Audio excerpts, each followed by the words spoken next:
Depuis le début de la distribution des cartes NINA sur l'ensemble du territoire, l'affluence ne cesse de grandir dans les centres de retrait. À Bamako, l'on peut remarquer de longues files d'attente dues, semble-t-il, à la lenteur de la distribution. Pour parer au problème et satisfaire les électeurs, le ministère en charge du processus envisage de nouvelles mesures. Nous sommes à quelques jours du Ramadan. Si à Bamako, les produits de première nécessité ne manquent pas, ce n'est pas le cas à Gao où les populations appréhendent le mois de carême. Tout est en rupture ou presque. Les opérateurs économiques sur place tirent la sonnette d'alarme. Fin hier du top 12 du championnat national de basketball, finale remportée par le Djoliba AC chez les dames et par l'AS Real chez les messieurs. Avec Kodje Sibi, nous reviendrons sur cette compétition.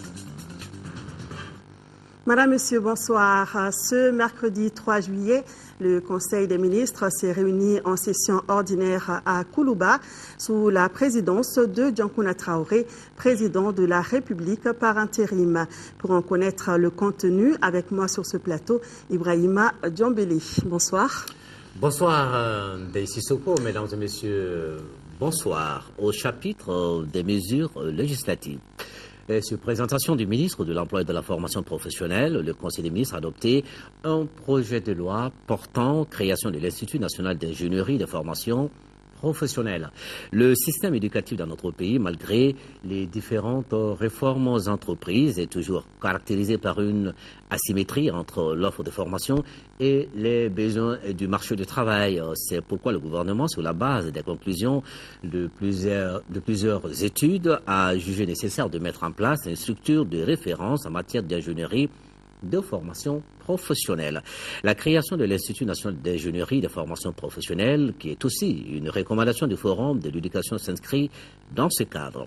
L'Institut national d'ingénierie de formation professionnelle est un établissement public à caractère scientifique et technologique qui a pour mission d'assurer la recherche, l'appui, conseil et l'expertise en matière d'ingénierie de formation professionnelle. Il sera chargé de mettre en œuvre de façon coordonnée et rigoureuse les démarches de conception, d'organisation, d'exécution et d'évaluation des actions de formation professionnelle, élaborer également des référentiels de formation professionnelle pour les différentes filières des secteurs porteurs retenus dans le programme de développement de la formation professionnelle pour l'emploi. Il assurera la normalisation et l'harmonisation des méthodes d'élaboration des référentiels de formation, des contenus de formation et des outils d'évaluation.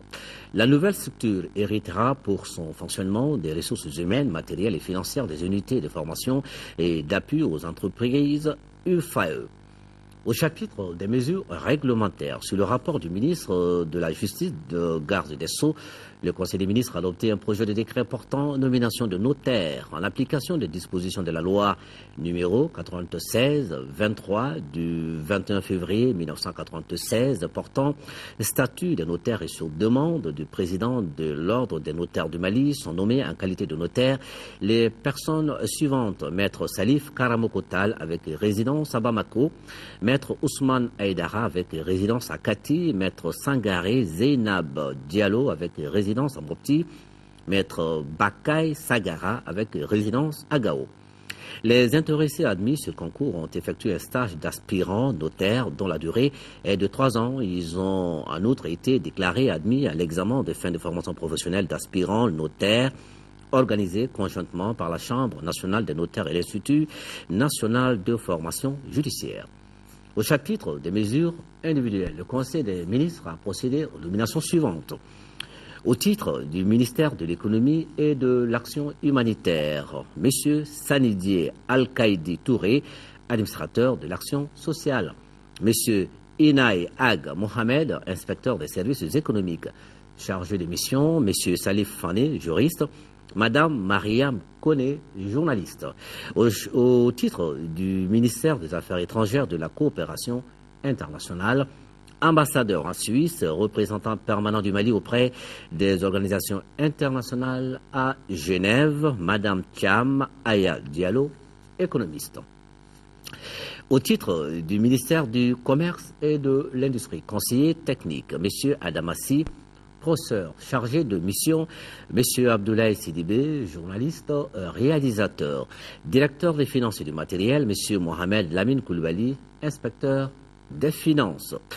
Au titre du ministère du Travail, de la fonction publique et des relations avec les institutions, chef de cabinet, M. Mahamadou Sissoko, professeur, chargé des missions, M. Cheikh-Oumar Dambélé, juriste, M. Amadou Oumar Diallo, journaliste, Mme Aïdara Oumou-Touré, professeur. Au titre du ministère de l'Équipement et des Transports, président du conseil d'administration de l'Agence d'exécution des travaux d'intérêt d'entretien routier, AGEROUTE, Madame Maïga Binta Yatassay, économiste. Au chapitre des communications, au titre du ministère de l'Équipement et des Transports, le Conseil des ministres a examiné une communication relative à l'évaluation du programme des pluies provoquées pendant la période 2006-2012 et les perspectives pour la période 2013-2014. Dans le but d'atténuer les effets néfastes du déficit pluviométrique sur la production agricole, notre pays a adopté en 2005 un programme de pluie provoquée. Les premières opérations dans ce cadre ont été effectuées au cours de la saison 2006-2007. Elles ont concerné les régions de Koulikoro, Ségou, Sikasso et Mopti et dans le bassin du fleuve Sénégal en amont du barrage de Manantali. Les opérations ont été progressivement étendues à l'ensemble du pays. L'évaluation des opérations de pluie provoquées a montré que de 2006 à 2011, 9079 interventions ont été effectuées. Globalement, le programme des pluies provoquées, en dépit de certaines difficultés, a eu un impact positif sur les campagnes agricoles et sur la pluviométrie. Les productions céréalières des campagnes agricoles de 2006 à 2011 ont connu une augmentation par rapport aux campagnes de 2000 à 2005. Les pâturages et les conditions d'abreuvement des animaux ont été améliorées. Les quantités de pluie observées suite aux interventions comparées à la moyenne pluviométrique de la même période des 30 dernières années ont montré un taux moyen d'augmentation de la pluviométrie de 20,28% par rapport à la moyenne pluviométrique 2008-2010 sur l'ensemble des zones d'intervention atteignant par endroits 40%.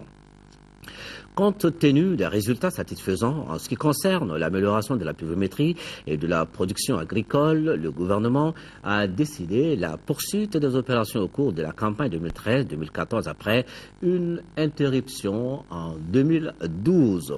Il est prévu dans ce cadre 97 opérations de pluie provoquées pour un coût estimé à 990 500 000 francs CFA.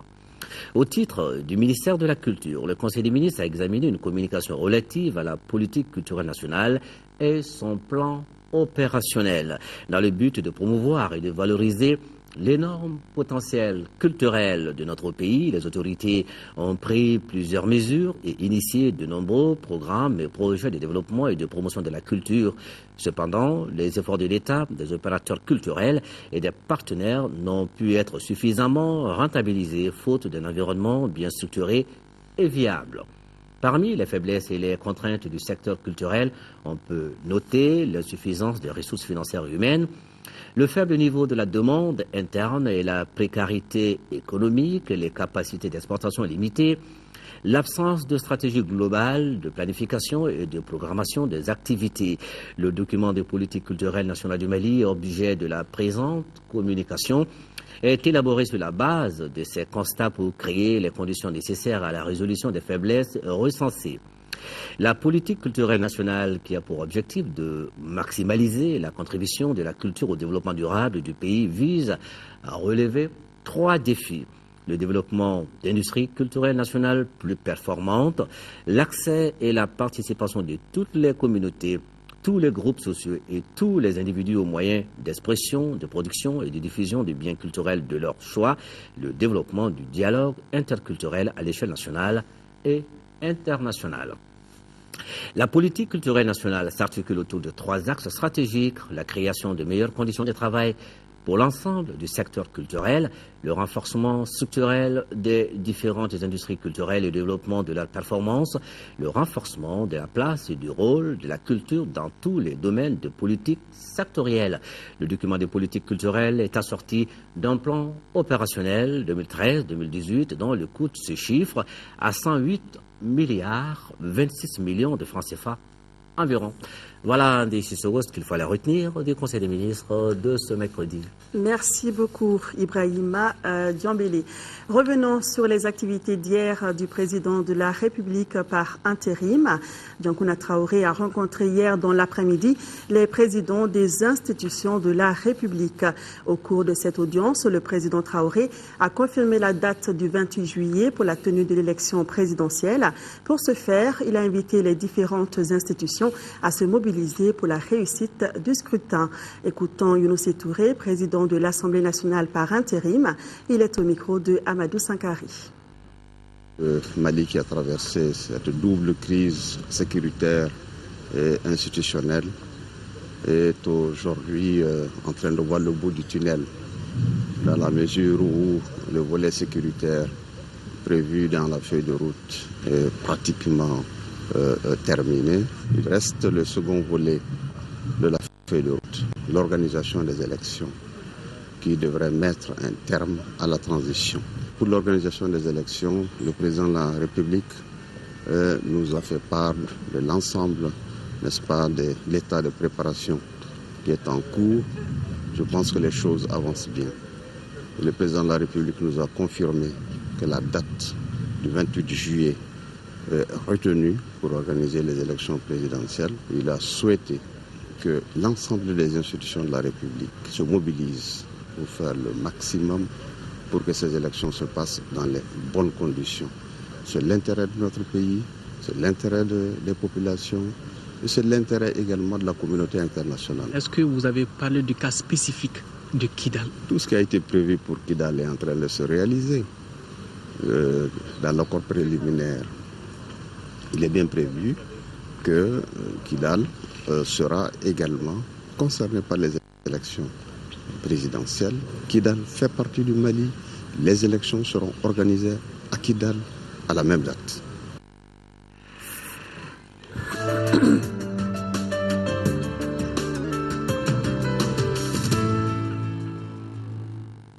Voilà, avant d'aborder la page élection en images, ce communiqué du gouvernement, le ministre de l'économie et de l'action humanitaire, Mamadou Namouri Traoré, et le ministre des Finances, Abdelkarim Konaté, ont rencontré ce jour, mercredi 3 juillet, au ministère de l'économie et de l'action humanitaire, une importante délégation du MEDEF, Mouvement des entreprises de France, conduite par Michel Roussin.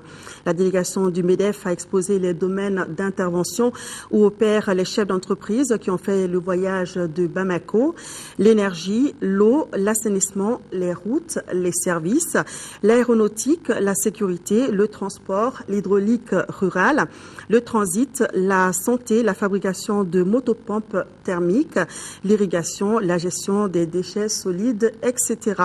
Les deux ministres ont donné des éclaircissements et des orientations à la délégation relativement aux priorités et attentes du secteur privé malien, à la relance de l'économie malienne suite à la crise, à l'amélioration du climat des affaires au Mali, au code des investissements, au processus budgétaire de prise en charge des ressources de 3,280 milliards d'euros attendu de la conférence de Bruxelles.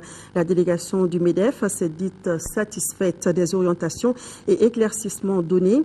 Elle a assuré le gouvernement de sa totale disponibilité à investir dans les semaines à venir. Le gouvernement malien a assuré la délégation du MEDEF de sa totale disponibilité à l'accompagner. Entrons à présent dans la page élections avec tout d'abord ce communiqué. Dans le cadre de l'organisation des élections présidentielles du 28 juillet, le président du Comité national de l'égal accès aux médias d'État convie en réunion les candidats en lice ou leurs représentants, les représentants du ministère de l'administration territoriale, de la décentralisation et de l'aménagement du territoire et de la CENI demain, jeudi 4 juillet, à 10h au siège de l'organe sur la route de Koulouba. Ordre du jour, entretien sur la décision de répartition du temps d'antenne pour les candidats et tirage au sort de l'ordre d'enregistrement et de diffusion des messages de campagne. La présence de tous est vivement souhaitée. La réussite de l'élection présidentielle du 28 juillet passe par le retrait des cartes NINA, numéro d'identification nationale. Pour voir comment se passe sa distribution, une délégation du ministère de l'administration territoriale a visité 4 centres de la rive droite. Face à certaines difficultés constatées, le département envisage de nouvelles mesures pour faciliter l'accès des citoyens aux cartes. Le reportage de Moussa Fani. C'est pour s'enquérir des conditions de distribution des cartes NINA qu'une délégation du département en charge des élections s'est rendue dans quelques centres de la commune 5 du district de Bamako. Au cours de cette visite, certaines difficultés ont été constatées pour les retraits des cartes, notamment l'insuffisance des agents de distribution et l'orientation des citoyens. Qu'on laisse quelqu'un à la porte, à l'entrée, qui puisse orienter les gens et leur dire, bon, en fonction de l'initiale de votre nom, qu'on puisse indiquer aux gens, bon, c'est le bâtiment numéro C ou bien le bâtiment numéro 10, ou bien qu'on lui indique presque par la main, c'est tel endroit que vous pourrez trouver votre carte. Les autorités reconnaissent ces insuffisances qui ne sauraient tarder à être corrigées selon le directeur général de l'administration du territoire. Les constats ont été établis, nous avons mesuré les insuffisances et les mesures correctives seront apportées pour améliorer la situation, la fluidité de la remise de la carte NINA. Et ces mesures vont rentrer en vigueur dès demain. Donc au niveau de Bamako, le constat c'est vrai, il y a une grande influence. Il faudrait que nos équipes soient en mesure, en capacité d'accueillir les populations et qu'elles soient en mesure de remettre les cartes dans un temps record. Que l'électeur potentiel puisse disposer de sa carte dans un minimum de temps. L'affluence est surtout grande devant les salles où sont affichés les noms de familles commençant par les lettres C, K, S et T. Le retrait de la carte d'autrui est subordonné à la présentation de la pièce d'identité ou des récépissés d'enrôlement du RAVEC de ces derniers. Le ministre a pris une autre décision pour modifier la première qui consiste à assouplir les conditions de délivrance des cartes NINA. Et ces conditions se reposent essentiellement sur tous les documents administratifs dont l'électeur peut disposer pour enlever sa carte NINA. Cela veut dire quoi? Cela veut dire quelqu'un qui a sa carte d'identité ou un carnet de famille ou un passeport ou un livret de famille ou en tout cas tout autre document administratif qui comporte la photo de l'intéressé. La personne peut se faire livrer, y compris sa carte NINA de ses parents. Donc c'est une mesure qui s'applique à partir d'aujourd'hui à l'ensemble du territoire national. La visite a concerné les groupes scolaires de Kalabankura, Dadabougou, Sabalibougou et Bako-Djougouroni en commune 5 du district de Bamako. Même constat partout où la délégation s'est rendue. Pour l'aspect sécuritaire, tout se passe normalement selon les agents sur place. Comme vous le savez, la carte NINA est nécessaire pour voter le 28 juillet, mais retirer sa carte n'est pas chose aisée. Vous l'avez vu dans ce reportage. Devant les centres de retrait, de longues files se forment tous les jours et pendant des heures. Les citoyens se plaignent de la lenteur de l'opération et de la non-disponibilité de certaines équipes en charge de la distribution. Une de nos équipes a fait le tour de quelques centres du district de Bamako. Constat dans ce reportage de Bourama Traoré.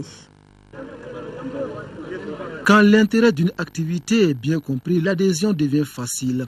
L'évidence, c'est bien l'opération de distribution des cartes NINA. Une opération qui a débuté le 28 juin 2013. Depuis cette date, l'affluence ne cesse de grossir dans les centres de retrait. Conséquence, l'accès au précieux sésame devient un véritable parcours de combattants. Les citoyens témoignent. Depuis à 6h du matin, je suis là, je n'ai pas eu ma carte.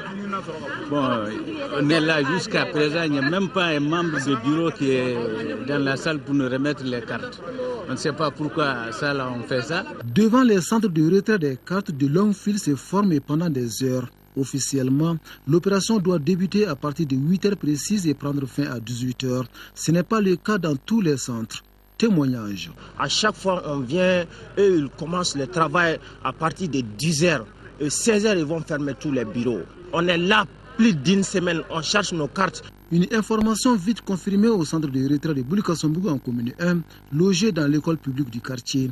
Il est 9h, aucune équipe de distribution des cartes n'est sur place. C'est à 10h que le chef d'équipe de la salle numéro 2, Bouakar Suleiman, se présente et explique ses retards. Là, il y a un seul véhicule pour la seule commune. Le véhicule récupère les cartes Nina au niveau du 6e arrondissement. Donc il les achemine dans les différents groupes scolaires de la commune. Il y a plusieurs quartiers au niveau de la commune. Donc c'est ce qui est dû au retard de l'arrivée des cartes au niveau du centre de distribution. Outre le retard, l'opération est également jugée lente.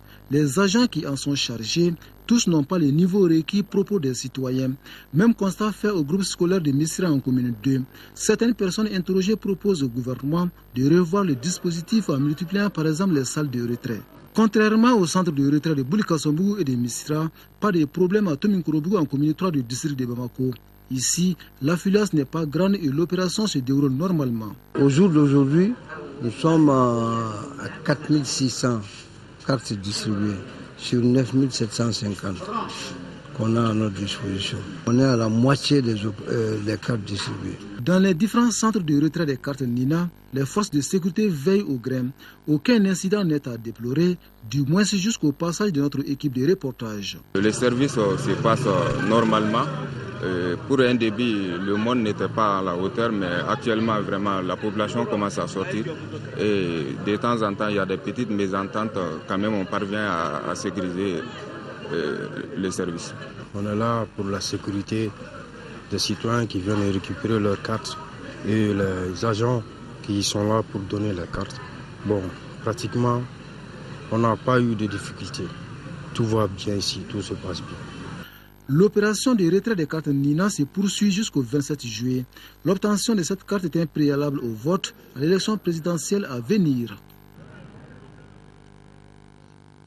Et heureusement, nous venons donc de l'apprendre, le ministère de l'administration territoriale envisage de nouvelles mesures pour faciliter l'accès des citoyens aux cartes.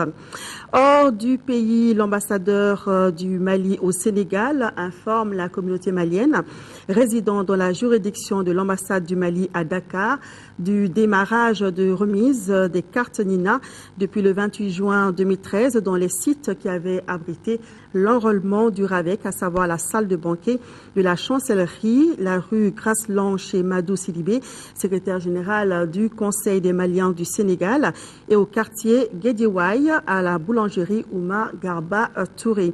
L'équipe de Guédiouaï se déplacera sur les autres sites de remise des cartes Nina, à savoir Pikine Complexe et Rufisque, rond-point parking malien, où elle procédera à la remise des cartes. À Pikine Complexe, du mardi 2 juillet, donc depuis hier, et ce jusqu'au vendredi 6 juillet. À Rufisque, au rond-point du parking malien, du samedi 6 juillet au 9 juillet 2013. Ici, à Bamako, le parti phare, les forces alternatives pour le renouveau et l'émergence, a tenu hier sa première conférence nationale. C'était pour présenter son candidat à la présidentielle 2013 en la personne de Modibo Sidibé. La conférence a aussi défini les grandes lignes du parti phare Ankawili. Mamadou Bagayoko. Cette première conférence nationale du parti phare Ankawili, Force alternative pour le renouveau et l'émergence, a défini les grandes orientations du parti. Nous nous sommes rassemblés autour des valeurs, patriotisme, d'intégrité, de tolérance, de laïcité et de paix. Convaincus de la nécessité de faire souffler sur le Mali le vent du changement, celui du renouveau démocratique. Nous avons fondé une force politique totalement nouvelle afin d'introduire le changement radical dans la vie politique malienne. Notre ambition est de faire émerger au Mali une nouvelle conscience citoyenne, de nouvelles formes d'engagement politique, de nouvelles façons pour les citoyennes et les citoyens d'envisager leur droit de vote et leur droit de contrôler les actions de l'État. Aujourd'hui, cette ambition devient une réalité. Une ambition qui unit autour d'un idéal des militants venus de toutes les régions, le changement. De nombreux citoyens et citoyennes n'avaient plus confiance dans le système politique d'une part, et d'autre part, beaucoup se considèrent comme exclus ou méprisés. En outre, les femmes et les jeunes n'arrivaient plus à faire entendre leur voix. Et nombre de patriotes de bonne volonté refusant la violence apparaît au changement. Le succès de notre parti vient du fait que toutes les personnes se sont naturellement reconnues dans notre mouvement. C'est pourquoi, chers camarades, nous allons être le fer de lance du renouveau démocratique et de l'avant-garde de la refondation de notre République. Tel est notre projet. Les femmes et les jeunes du parti ont tous réaffirmé leur adhésion au renouveau démocratique. Docteur Oumar Mariko va défendre les couleurs du parti Solidarité africaine pour la démocratie et l'indépendance SADI à l'élection présidentielle. Il a animé une conférence de presse au siège du parti et entend s'investir pour le renforcement de la démocratie et de la cohésion sociale au Mali. Agali Agissa. Le Parti Solidarité africaine pour la démocratie et l'indépendance, SADI, va répondre présent au grand rendez-vous de l'élection présidentielle du 28 juillet 2013, qui sera organisée dans notre pays. Et c'est au cours de cette conférence de presse que le nom des candidats a été dévoilé aux journalistes. À l'issue du comité central tenu les 18 et 19 mai 2013, les militants ont demandé à la direction du parti de tout mettre en œuvre pour prendre les dispositions afin que un de nos militants soit porté à la tête de ce pays.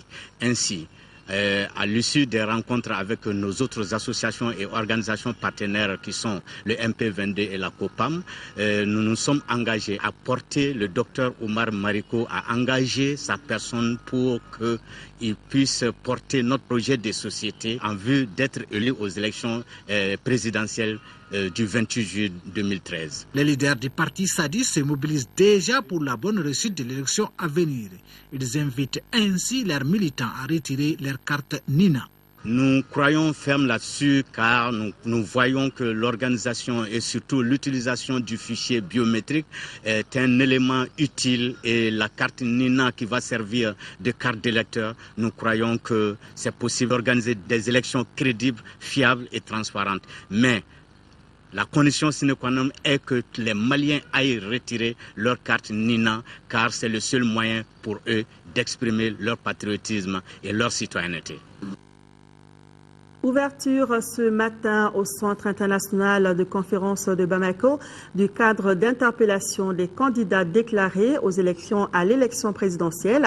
L'initiative est du Forum des organisations de la société civile.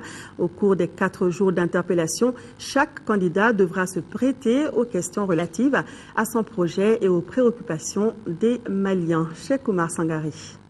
L'enjeu de cet exercice démocratique est de taille. Il s'agit d'abord de mettre en lumière les projets proposés par les candidats déclarés à l'élection présidentielle, ensuite d'engager les 10 candidats sur les priorités de la société civile et enfin de promouvoir un vote massif et un choix judicieux. L'exercice consiste à faire un débat avec chacun des candidats sous l'égide du Forum des organisations de la société civile. Chaque candidat exposera son projet et se prêtera aux questions pendant une trentaine de minutes. La neutralité des organisateurs est de mise et les dossiers brûlants de l'heure sont au centre des débats. Ces échanges tant entendus porteront sur les grands dossiers qui préoccupent la nation entière et sur les engagements de la prise en charge de nos préoccupations, à savoir le problème du Nord, la réconciliation, la bonne gouvernance, la sécurité alimentaire, le genre, l'emploi, la formation et le financement du développement, pour ne citer que cela. Ces cadres d'interpellation des candidats visent à contribuer à la réussite des élections présidentielles qui se tiennent cette année dans une situation particulière. Les autorités n'en demandent pas mieux. La société civile est reconnue comme une actrice incontournable du développement au Mali.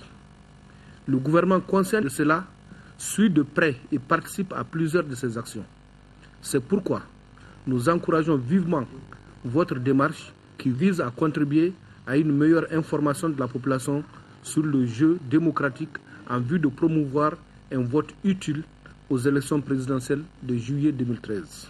Cette interpellation des candidats à l'élection présidentielle par la société civile se poursuivra par les activités de sensibilisation et d'information sur les radios de proximité à travers le pays.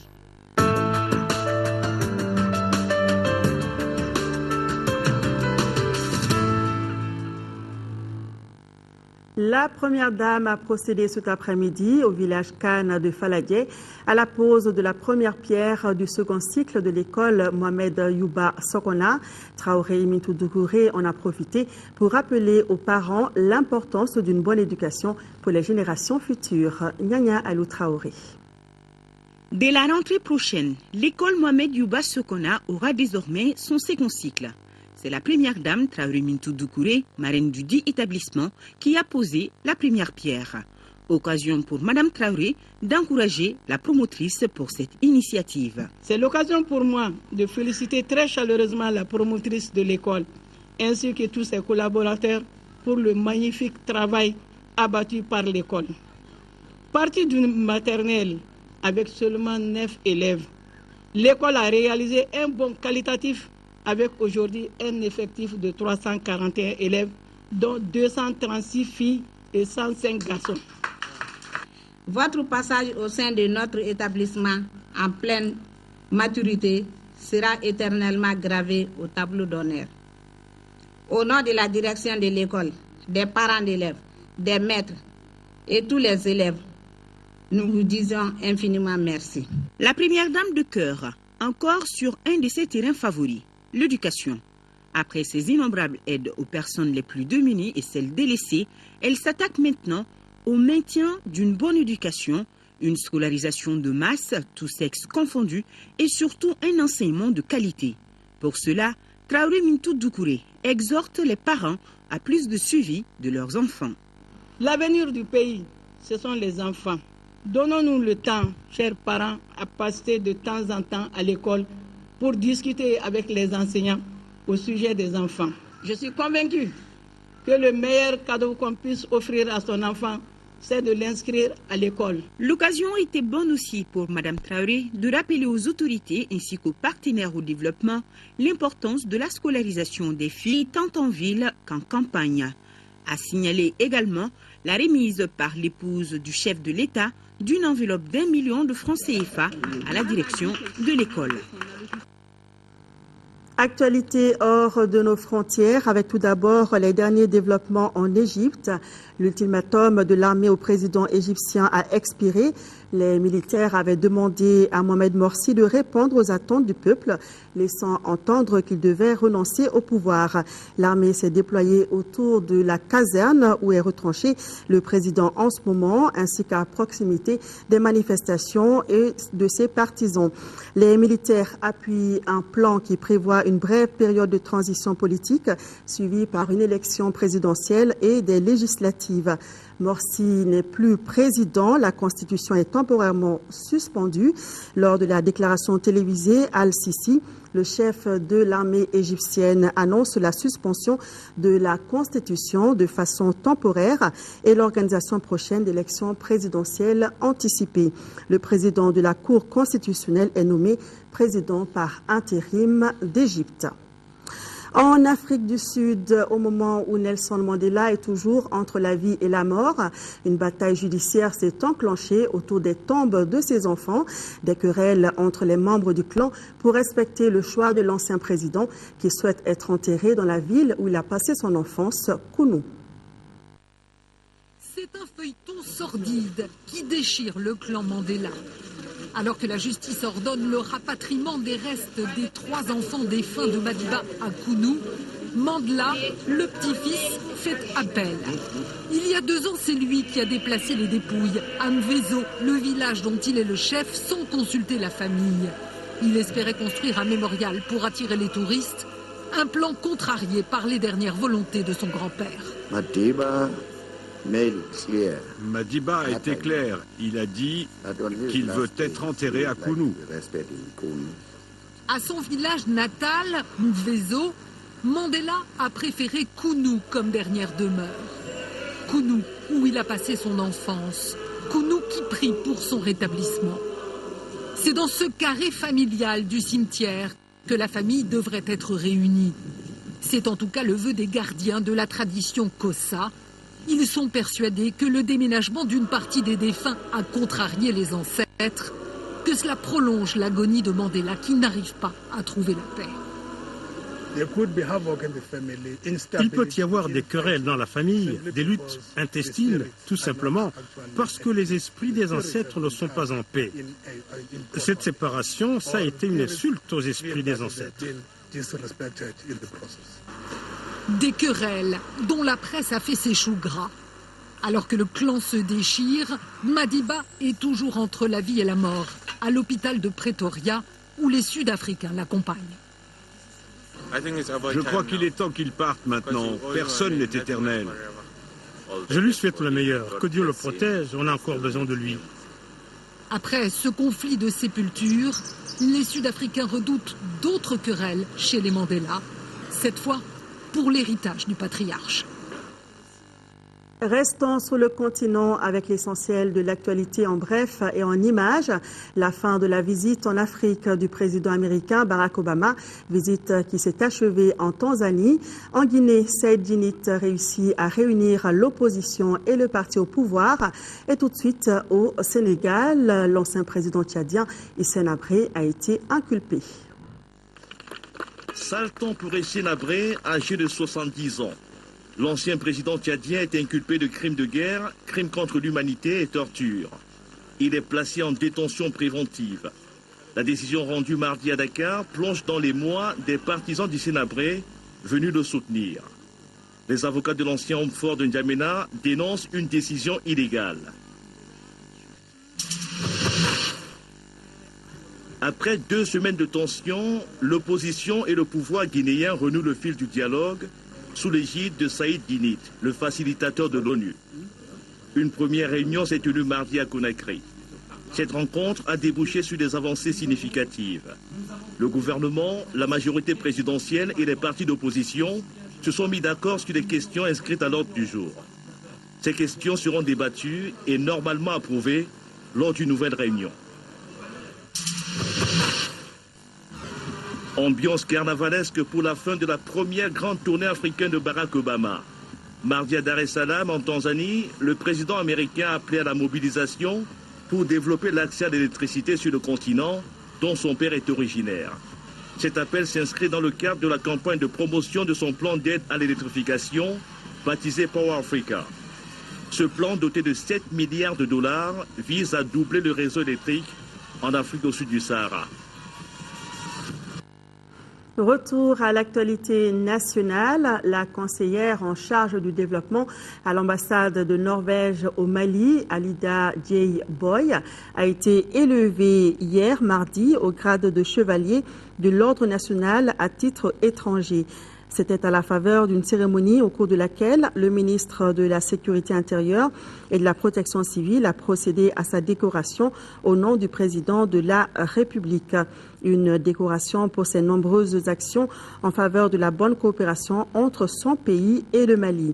La conseillère en charge du développement à l'ambassade de Norvège au Mali, Alida J. Boy, a de son côté remercié notre pays pour cette distinction qui l'honore et, à travers elle, toute la Norvège.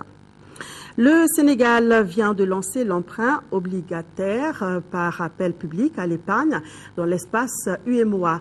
L'opération vise à récolter 50 milliards de francs CFA sur le marché financier régional. Ce montant permettra au Sénégal d'assurer le financement de ses besoins prioritaires dans les domaines socio-économiques. Adama Koudjo était au déjeuner de lancement. 50 milliards de francs CFA, c'est le montant recherché par l'État du Sénégal qui vient de lancer au Mali un appel public à l'épargne pour une durée de 10 ans. Le taux d'intérêt nominal et annuel de l'emprunt est de 6,50%. Les 50 milliards vont contribuer au développement socio-économique du Sénégal. Les secteurs prioritaires donc, sont l'agriculture, les infrastructures. Il y a également donc l'énergie, le problème de l'énergie, et ensuite les secteurs sociaux donc, pour lutter contre la pauvreté. L'émission obligataire est ouverte aux personnes physiques et morales des pays de l'UEMOA et des investisseurs institutionnels régionaux et internationaux. Jamais de défaut de paiement, c'est une garantie supplémentaire. L'autre garantie, c'est que nous sommes en programme ISPE avec le Fonds monétaire international. C'est un programme sans décaissement. Nos relations avec nos partenaires financiers, le Millennium Challenge qui a démarré donc avec ces projets. La notation du Sénégal aussi, qui est une notation B+. Nous pensons que le risque du Sénégal est un risque excellent. Selon les organisateurs, le lancement de cette activité qui est à sa 5e édition peut servir d'école pour le Mali. Je pense que les autorités maliennes, à travers le Trésor public, peuvent également venir sur ce marché pour lever des financements relativement importants en vue de faire face aux nombreux projets d'investissement que nous avons actuellement. Le 22 juillet prochain est la date de clôture de la période de souscription à l'emprunt obligataire. Au cours du lancement, les invités ont eu droit à des communications sur l'état de santé de l'économie du Sénégal, dont le taux de croissance attendu en 2013 est de 4%.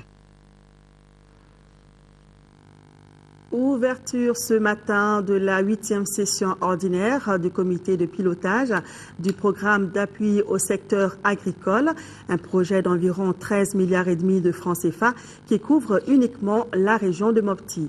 Le programme et le budget 2013 ont été examinés, ainsi que les points d'exécution des activités du premier semestre 2013. Fademba Keita. Le programme d'appui au secteur agricole au Mali, PASAM, a connu une suspension de son financement dans son volet appui extérieur depuis les événements survenus au Mali en mars 2013. La prorogation du programme accordé par la partie danoise vise à achever dans les bonnes conditions les nombreux projets en instance dans les différents cercles de la 5e région. D'où ce comité de pilotage sur l'examen et l'adoption du programme du budget 2013, plan d'opération réaménagé du PASAM, les points d'exécution des activités du premier semestre 2013 et l'état d'exécution des recommandations de la 7e session ordinaire du 15 février 2012. Il s'agit surtout de prendre certaines décisions importantes, notamment la révision du plan d'opération, de mettre en route tout ce qui était prévu dans le cadre de ce projet, en révisant donc le plan d'opération, donc en améliorant un peu les ambitions du plan d'opération. Le programme d'appui au secteur agricole au Mali intervient dans la région de Mopti, dans différents domaines sectoriels, l'infrastructure rurale, les aménagements pastoraux, des aménagements des infrastructures routières, mais aussi des infrastructures hydro-agricoles. Il s'inscrit dans le cadre de l'approche sectorielle. Pour les phases à venir, c'est consolider non seulement les activités qui ont été développées dans la première phase et qui ont abouti à des résultats probants, tels que la filière lait, la filière sésame, l'échalote. C'est consolider ces activités et pouvoir étendre également les activités à d'autres régions. Il est financé conjointement par le gouvernement de la République du Mali et le Royaume du Danemark.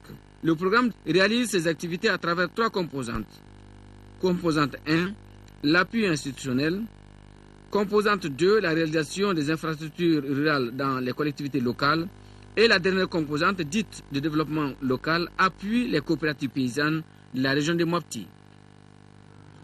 Nous sommes à quelques jours du mois de Ramadan. Si les magasins sont assez approvisionnés à Bamako, nous l'avons vu hier. Ce n'est pas le cas à Gao où ils sont presque vides. Les denrées de première nécessité telles que le riz, l'huile, le sucre et le lait sont en rupture. Les opérateurs économiques sur place n'ont plus de stock dans leurs magasins. Certains ont même fermé boutique. Une situation qui inquiète les consommateurs. Drissa Koné est allé voir. À une semaine du mois de Ramadan, les magasins et autres points de stockage sont vides de denrées de première nécessité comme le riz, le sucre, le lait et l'huile. C'est le mois de carême qui s'annonce bientôt. Donc s'il n'y a pas de stock à Gao, ça vraiment on est inquiet. Parce que c'est des trucs que les gens consomment trop pendant le mois de carême. Pour qu'on trouve ces stocks-là que vous voyez ici, là, on a fait n'importe quelle acrobatie. Ça nous coûte cher à partir de Sévaré. Plus les transports nous coûtent aussi cher. Donc ça coûte cher sur le marché et ça ne suffit même pas. Plusieurs facteurs expliquent cette rupture de stock de produits de première nécessité, notamment l'absence des banques. Les banques ne sont pas disponibles et pourtant la sécurité y est dans la ville. Ce qu'il faut faire, c'est de donner des exonérations rapidement aux opérateurs économiques de la place, à Gao ici, du sucre, du lait et un peu de tout, pour aller amener ça rapidement. Ça peut venir dans 2 semaines. La direction régionale du commerce et de la concurrence de Gao, qui a repris ses activités depuis quelques jours, est en étroite collaboration avec les opérateurs économiques et commerçants détaillants en vue de retrouver une solution rapide à ces problèmes. Le stock est assez faible sur le marché actuellement, mais des dispositions sont en train d'être prises au niveau national pour que la situation soit renversée le plus tôt possible. Au niveau national, ça y travaille. Cette difficulté qui touche Gao et ses cercles n'épargne pas également la région de Kidal, dont le ravitaillement s'est fait à partir de la cité des Askia. En 5e région, les femmes transformatrices exposent leur savoir-faire en matière de transformation des produits alimentaires à base de céréales locales. C'est à la faveur des journées portes ouvertes initiées par Afrique Verte en partenariat avec le Conseil régional de Mopti et la région Centre de France. Avec Yacouba Maïga, allons à la découverte de ces produits. Ces journées portes ouvertes sur les produits alimentaires transformés à base des céréales locales s'inscrivent en droite ligne d'un partenariat tripartite, Conseil régional de Mopti, Région Centre de France et Amassa Afrique Verte. C'est un partenariat qui vise à appuyer les femmes transformatrices de la région de Mopti dans la transformation, la commercialisation et la promotion des céréales locales. Ces femmes sont formées sur ces différentes techniques. Nous les faisons voyager à travers la sous-région. Ça, c'est dans le but qu'elles puissent s'enquérir des différentes techniques que les autres femmes utilisent dans la transformation. Ensemble avec le Conseil régional, a décidé une de ses priorités de les axer sur la sécurité alimentaire. Et la sécurité alimentaire dans la région passe par la diversification et la valorisation de nos produits locaux. Sur place, c'est toute une gamme de produits alimentaires très riches en valeurs nutritives que les visiteurs ont pu apprécier en dégustant quelques recettes qu'ils trouvent très délicieuses. Mopti est une zone d'agriculture, d'élevage, de pêche, etc. Donc tous les produits qui se trouvent ici, nous pouvons les transformer. Et nous avons intérêt à nous y mettre. Pourquoi? Parce que l'économie ne peut pas aller sans ça. En 7 ans d'expérience, la transformation agroalimentaire a véritablement pris de l'envol aujourd'hui en région de Mopti avec 19 femmes transformatrices professionnelles. Après la sécurité alimentaire, parlons de la sécurité des personnes et des biens face à la recrudescence de l'insécurité qui se manifeste par des attaques à main armée. La police du district de Bamako est à pied d'œuvre pour traquer les bandits. Elle vient d'interpeller des individus de mauvaise moralité, des individus qui ont été présentés à notre équipe de reportage conduite par Mamouro Sidibé. Ils étaient avec leurs armes et leurs butins. Certaines rues de Bamako sont subitement devenues le gîte de grands braqueurs. Face à cette situation, les services de sécurité redoublent de vigilance pour mieux sécuriser les paisibles citoyens.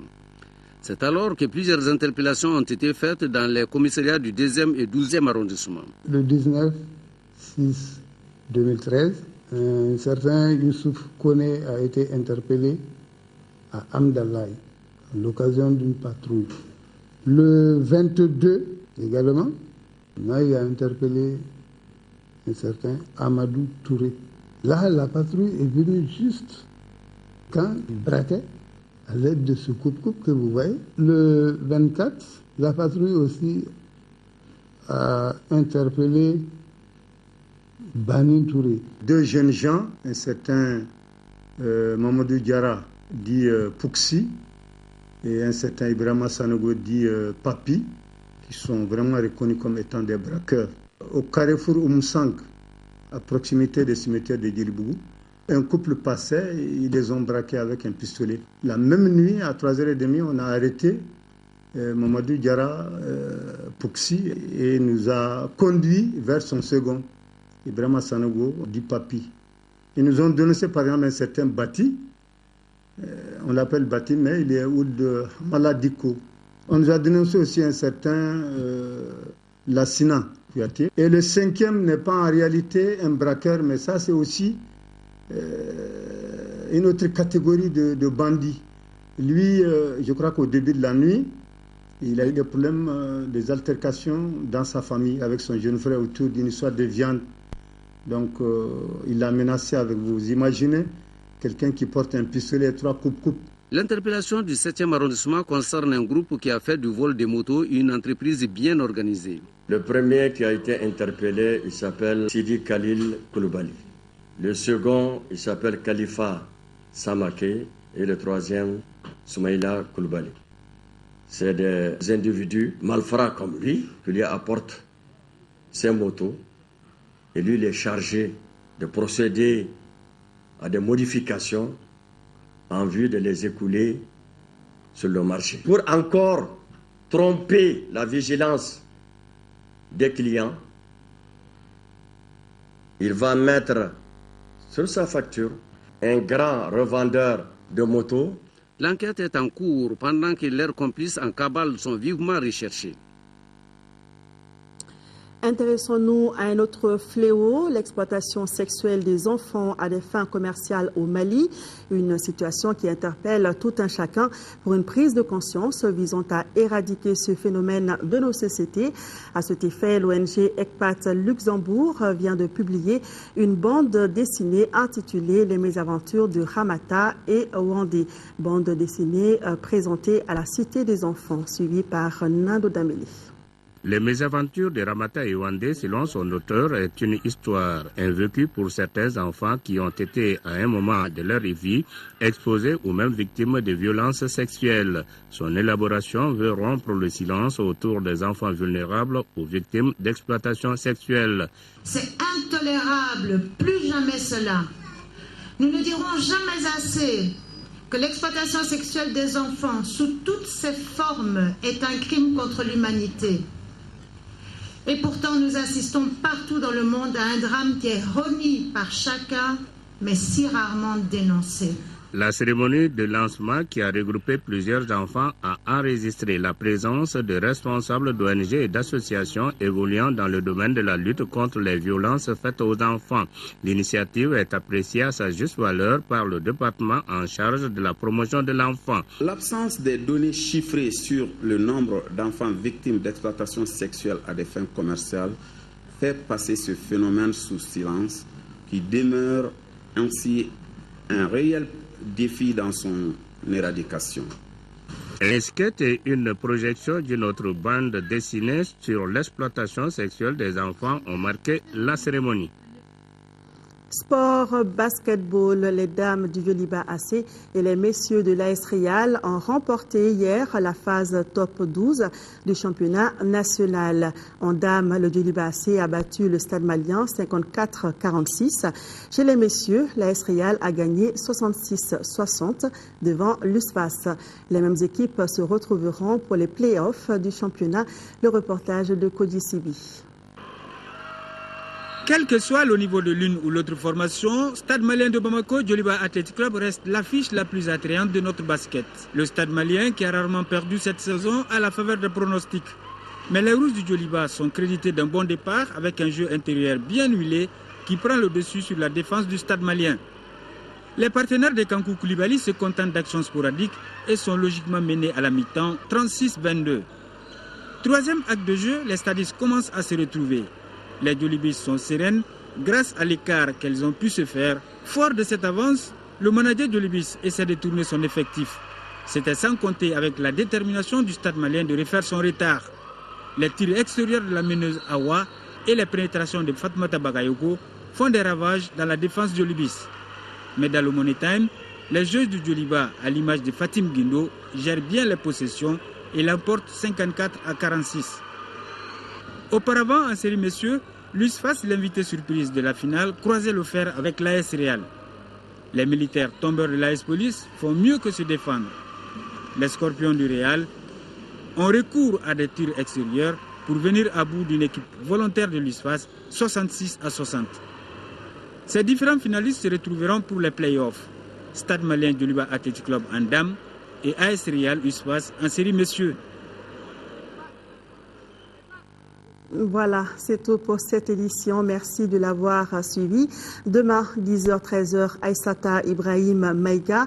Je vous donne rendez-vous dans les éditions du soir. Merci de visiter notre site pour vous informer. C'est au www.ertm.ml. Bonne soirée à tous.